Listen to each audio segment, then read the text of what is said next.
На 13 годишен тинејџер му е спасен видот со пресадување на рожница. Тој е најмладиот пациент на клиниката за очни болести кај кого изминатите денови била извршена оваа интервенција. Видот во моментот му беше загрозен, точно, и тоа е една состојба во која што доколку не се направи овој тип на интервенција, ќе има траен губиток, односно може да не велиме да исперфорира окото, односно може да го изгуби видот. Освен момчето, деновиве видот бил спасен и уште кај 15 пациенти кои имале потреба од трансплантација. Затоа мора да се зголеми свесноста за органодарителството, апелираат лекарите. Трансплантацијата, покрај тоа што спасува животи, гледаме дека и го подобрува квалитетот на живот. Имаме пациенти кои што биле слепи, а сега ги излекуваме од слепило. Меѓутоа, сето тоа е благодарејќи на донирани ткива.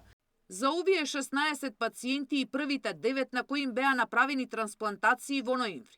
Рожниците се донација, интервенциите ги прават македонски тимови во соработка со американски експерти, со кои ќе работат уште една фаза. Дефинитивно разговаравме и со директорката за да може да бидат дел од здравствените услуги кои што ќе ги нуди клиника за очни болести и ова техника и овој начин на трансплантација на рожници.